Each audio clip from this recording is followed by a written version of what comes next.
പ്രതിപക്ഷ നേതാവ് V D സതീഷിനെതിരെ രൂക്ഷ വിമർശനവുമായി പി വി അൻവർ എം.എൽ.എ. ആർഎസ്എസുമായി വി ഡി സതീശൻ ധാരണയുണ്ടാക്കിയതായി പി വി അൻവർ എം.എൽ.എ. ആരോപിച്ചു. മലപ്പുറത്ത് മാധ്യമങ്ങളോട് സംസാരിക്കുകയായിരുന്നു അദ്ദേഹം. എഡിജിപി എം.ആർ. അജിത് കുമാറിന് ആർഎസ്എസുമായും യുഡിഎഫുമായും ബന്ധമുണ്ട്. പ്രതിപക്ഷ നേതാവിന് വേണ്ടിയാണ് എഡിജിപി ആർഎസ്എസ് നേതാവിനെ കണ്ടത്.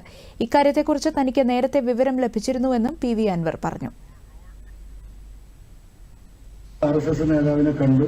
പിണറായി വിജയന്റെ ദൂതനായി പോയി തൃശൂർ പൂരം കലക്കാനും സീറ്റുണ്ടാക്കി കൊടുക്കാനുമുള്ള ആ ഗൂഢാലോചനയുടെ ഭാഗങ്ങളോ ആണല്ലോ അല്ലേ? പറഞ്ഞില്ലല്ലോ. അപ്പോ എന്തായിരുന്നു അടിയന്തര യോഗത്തിന്റെ കാരണം? വളരെ പെട്ടെന്ന് വരണമെന്നാണ് പത്രക്കാരോട് പറഞ്ഞത്. ഓടിക്കളിച്ച പത്രക്കാർ പലരും എത്തിയത്. അതിന്റെ കാരണം അദ്ദേഹത്തിന് ഇത് വെളിപ്പെടുത്താൻ അദ്ദേഹം നിർബന്ധിതനാകുന്നതിന്റെ തൊട്ട് മുമ്പ് ആ വിവരം എനിക്ക് കിട്ടിയിരുന്നു.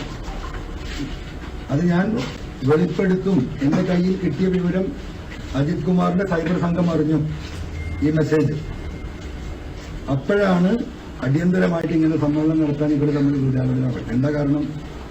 പുനർജനി കേസിൽ ഇഡി അന്വേഷണം വന്നു കഴിഞ്ഞാൽ പ്രതിപക്ഷ നേതാവ് ആ കേസിൽ കുരുങ്ങുമെന്ന് എനിക്കും നിങ്ങൾക്കും ഈ നാട്ടിൽ ജനങ്ങൾക്കൊക്കെ അറിയാം. ബർമിംഗ്ഹാമിൽ പോയി പിരിവ് നടത്തിയെന്ന് അദ്ദേഹം പറഞ്ഞ വീഡിയോസിൽ ഇതൊക്കെ വളരെ കൃത്യമായ തെളിവാണ്. അപ്പൊ ഈ 11:30 മണിക്ക് അദ്ദേഹം ഈ പത്രസമ്മേളനം എനിക്ക് 10:30 മണിക്ക് കിട്ടിയിട്ടുണ്ട്. ഞാൻ അതിന്റെ വെരിഫൈ ചെയ്തിട്ട് പറയാന്ന് വെച്ചാണ്. അപ്പൊ ഞാൻ പറഞ്ഞാൽ ഇതെല്ലാം കറക്റ്റായി. അപ്പൊ അതുകൊണ്ട് 11:30 മണിക്കാണ് അദ്ദേഹം അത് പറയുന്നത്.